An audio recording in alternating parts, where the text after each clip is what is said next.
Uh, the key is both sides have money. So once we get later into the afternoon, the question is, who wants it badly enough to win the day? We know that we had a bear flag building. We know that we came into the high odds resistance zone. And now the key is, where do we where do we close? Longs have not had a good time of it the last week, ever since that 1705 high. It's been on the downside, and so this is a bear flag. We know that, against the push. So you have to take the punch in the nose and then get back in. We said that. With no guarantee the trades will work. And if you like to play the long side into what you think is the resistance zone, then you should have no problem risking some of the profits that you made to flip your mind around and say, okay, let's try the contra. Without any thought of doing anything more than range trading, not taking out the low, not busting the angel, being happy to get back into a 4, 5, 6 trade. That's the name of the game.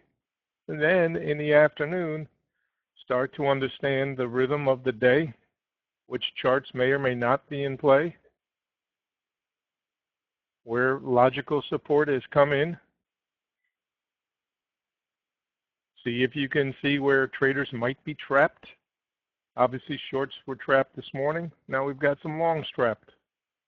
The green line, we said keep an eye on it. It might come into play from the daily chart. In my opinion, the most important thing we can do is try to be unemotional and find ranges that the market is currently trading in.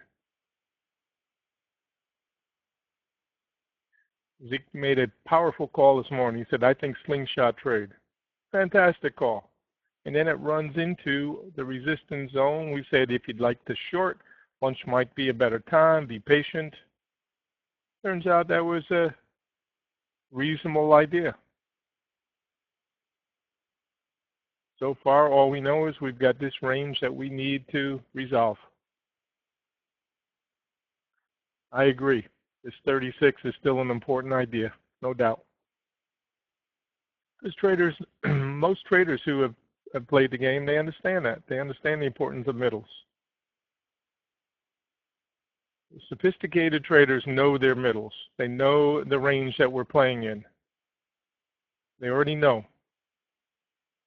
Nobody has to tell them, go do this measure. They already know where a measure is from this recent high, weekly high. They know where the weekly low is. They know where the weekly middle is already. So we need to stay under 46.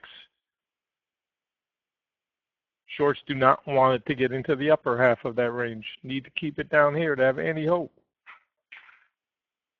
Now it continues its march.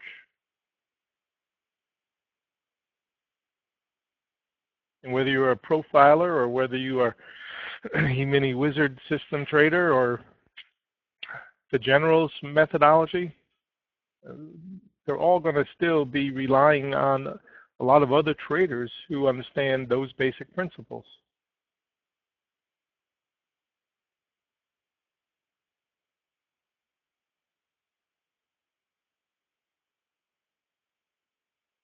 Most important thing you can do, in my opinion, when you're wrong, take a stop out. When you're right, try to work your trailer a little. And then use the idea of hit and run, trying to accumulate profits in a range. Thank you, Zeke, for those posts.